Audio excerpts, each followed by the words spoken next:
Hello friends, आपका स्वागत है हमारे यूट्यूब चैनल पे। इसमें बीपीएससी टीआरई 4 के लिए इंडियन नेशनल मूवमेंट के 20 एमसीक्यूज हैं। पहला क्वेश्चन है, भारतीय राष्ट्रीय कांग्रेस की स्थापना कब हुई थी? तो ये स्थापना 28 दिसंबर 1885 में हुई थी। इसके संस्थापक ए.ओ. ह्यूम थे। पहले अध्यक्ष जिसके व्योमेश चंद्र बनर्जी थे। ये मुंबई में गोकुलदास तेजपाल संस्कृत महाविद्यालय में इसकी प्रथम बैठक हुई थी। इसकी प्रथम अधिवेशन में 72 प्रतिनिधि थे। जब भारतीय राष्ट्रीय कांग्रेस की स्थापना हुई तो उस समय वायसराय लॉर्ड डफरिन थे। भारतीय राष्ट्रीय कांग्रेस के लगातार 4 अधिवेशन हुए थे।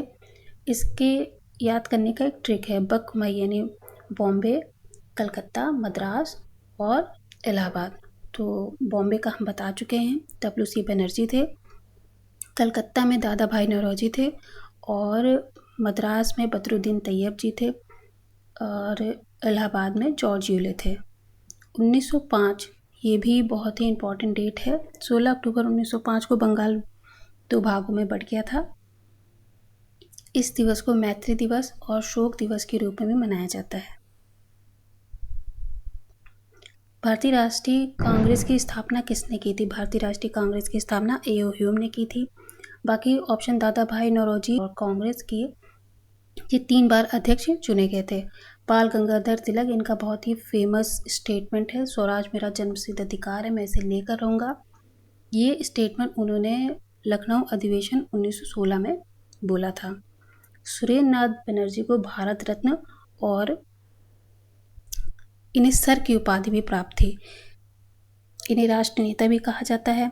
इंडियन सिविल सर्विसेज परीक्षा पास करने वाले प्रथम भारतीय थे। उन्होंने इंडियन नेशनल एसोसिएशन की स्थापना की, जो बाद में इंडियन नेशनल कांग्रेस का हिस्सा बना। उन्होंने लेखन कार्य भी किया। ए नेशन इन मेकिंग नामक प्रसिद्ध किताब लिखी, जिसमें भारत के स्वतंत्रता संघर्ष के बारे में बताया गया। लाल बाल पाल में से कौन एक नहीं है? तो इसमें लाल बाल पाल और घोष ये गरम दल के नेता थे, जबकि गोपाल कृष्ण गोखले नरम दल के थे। सविनय अवज्ञा आंदोलन कब शुरू हुआ था? तो ये 12 मार्च 1930 को शुरू हुआ था। बाकी 1920 गांधी जी का पहला बड़ा जन आंदोलन था, जो असहयोग आंदोलन के नाम से जाना जाता है। 1942 भारत छोड़ो आंदोलन, यहाँ महात्मा गांधी जी ने नारा दिया था, करो या मरो का। 13 अप्रैल 1919 जलियांवाला बाग हत्याकांड के नाम से विख्यात है। जलियांवाला बाग हत्याकांड कब हुआ था? तो ये 13 अप्रैल 1919 को हुआ था। 1917 को महात्मा गांधी जी का पहला सत्याग्रह माना जाता है, जो कि चंपारण बिहार में हुआ था। इसमें किसानों से जबरन नील की खेती करवाई जाती थी। 1921 का जो अधिवेशन है ये बहुत महत्वपूर्ण है। ये अहमदाबाद गुजरात में हुआ था। इसके जो अध्यक्ष थे वो हकीम अजमल खां थे और 1923 को स्वराज पार्टी की स्थापना हुई थी। इसके संस्थापक सदस्य चित्तरंजन दास और मोतीलाल नेहरू थे। जलियांवाला बाग नरसंहार के समय पंजाब का गवर्नर कौन था? तो माइकल ओडायर थे। सविनय अवज्ञा आंदोलन की शुरुआत कब हुई थी? सविनय अवज्ञा आंदोलन की शुरुआत सॉल्ट मार्च या डांडी यात्रा के नाम से भी जानी जाती है। बी ऑप्शन सही है इसका। खिलाफत आंदोलन भी बहुत महत्वपूर्ण है। 1919 से 1924 तक ये चला था। खिलाफत आंदोलन खलीफा का पद जो ब्रिटिश सरकार द्वारा हटाया जा रहा था, उसी का विरोध प्रदर्शन हुआ था। इसके 2 प्रमुख नेता थे अली बंधु। पहले थे मौलाना मोहम्मद अली और दूसरे थे शौकत अली। काकोरी कांड 9 अगस्त 1925 में हुआ था। यह कांड एचआरए के सदस्यों ने किया था, क्रांतिकारियों ने किया था। इसका उद्देश्य सरकारी खजाना लूटकर क्रांतिकारी गतिविधियों को चलाना था। प्रमुख नेता इसमें थे राम प्रसाद बिस्मिल, अशफाक उल्ला खां, राजेंद्र लहड़ी और रोशन सिंह। इनको अलग अलग जगह पे फांसी दी गई थी। राम प्रसाद बिस्मिल को गोरखपुर में फांसी दी गई थी, अशफाक उल्ला खां को फैजाबाद में फांसी दी गई थी, राजेंद्र लहड़ी को गोंडा में फांसी दी गई थी और रोशन सिंह को इलाहाबाद में फांसी दी गई थी। यह कांड लखनऊ के पास काकोरी स्टेशन पर हुआ था। इस कांड में कई क्रांतिकारियों को फांसी की सजा और कुछ को आजीवन कारावास की सजा मिली थी। चंपारण आंदोलन किससे संबंधित है? तो ये नील किसानों से संबंधित है। गांधी जी का पहला सत्याग्रह भारत में कब और कहाँ हुआ था? तो ये चंपारण में हुआ था 1917 में, बिहार में।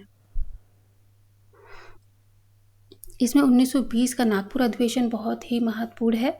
ये 1920 को हुआ था। चित्तरंजन दास इसके अध्यक्ष थे। इसमें महत्वपूर्ण पॉइंट ये है, असहयोग आंदोलन जो चलाया जा रहा था उसको आधिकारिक रूप से स्वीकृति दी गई थी। और पांचवा पॉइंट बहुत महत्वपूर्ण है, कांग्रेस का लक्ष्य स्वराज प्राप्त करना घोषित कर दिया गया था। होम रूल लीग की स्थापना किसने की थी? तो बाल गंगाधर तिलक और एनी बेसेंट ने की थी। बाल गंगाधर तिलक का मुख्यालय जो थे पूना में था और एनी बेसेंट का था मद्रास में। इसका जो उद्देश्य था ब्रिटिश साम्राज्य के अंदर सुशासन दिलाना था। खिलाफत आंदोलन किससे संबंधित है? तो ये हिंदू मुस्लिम एकता से संबंधित है। भगत सिंह को किस केस में फांसी की सजा हुई थी? ये लाहौर षड्यंत्र केस में हुआ था।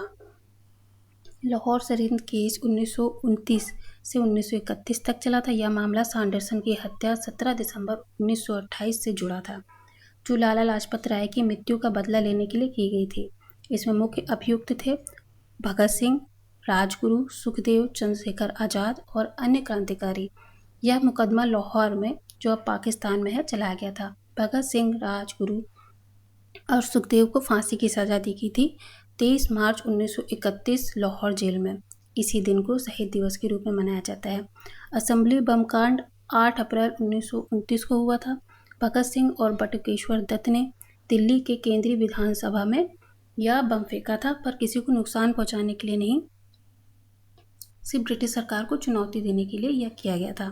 बम फेंकने के बाद इन्होंने खुद को गिरफ्तार भी करवा लिया था और नारा लगाया था, इनकलाब जिंदाबाद और साम्राज्यवाद मुर्दाबाद। इनकलाब जिंदाबाद का नारा हजरत मोहनी साहब ने दिया था। पूर्ण स्वराज की घोषणा कब हुई थी? तो ये 1929 के लाहौर अधिवेशन में की गई थी। इसके अध्यक्ष जवाहरलाल नेहरू थे। सन 1935 भी बहुत महत्वपूर्ण ये सन है। शासन अधिनियम पारित हुआ था। यह उस समय तक का सबसे बड़ा संवैधानिक सुधार था। इस अधिनियम के तहत केंद्रीय और प्रांतीय स्तर पर शासन व्यवस्था का गठन हुआ, प्रांतीय स्वायत्तता दी गई, प्रांतों में भारतीय मंत्रियों को अधिकार मिला। इस अधिनियम के आधार पर आगे चलकर भारत का संविधान 1947 से 50 तैयार किया गया था।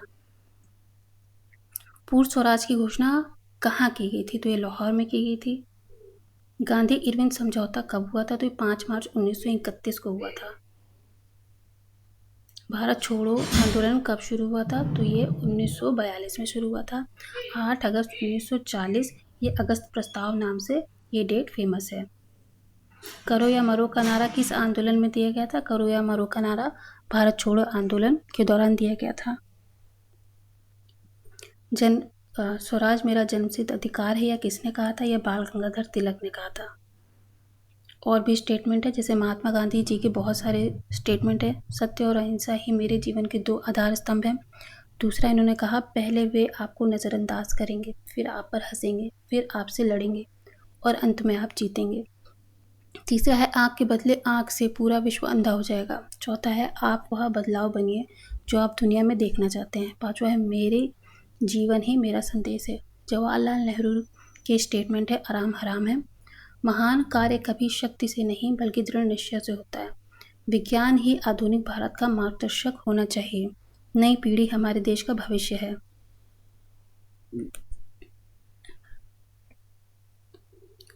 सपने वो नहीं जो हम सोते वक्त देखते हैं, बल्कि वो है जो हमें सोने नहीं देते। बाल गंगाधर तिलक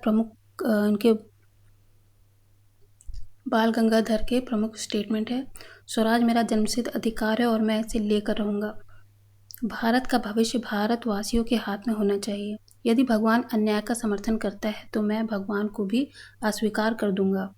स्वराज प्राप्त करने के लिए जनता को अपने अधिकार के प्रति जागरूक होना चाहिए। शिक्षा मनुष्य का सर्वोत्तम आभूषण है। अगला क्वेश्चन है, काकोरी कांड किस वर्ष हुआ था? तो काकोरी कांड 1925 में हुआ था। भारतीय संविधान सभा की स्थापना कब हुई थी? तो ये 1946 में हुई थी। मिलते हैं अगले वीडियो में।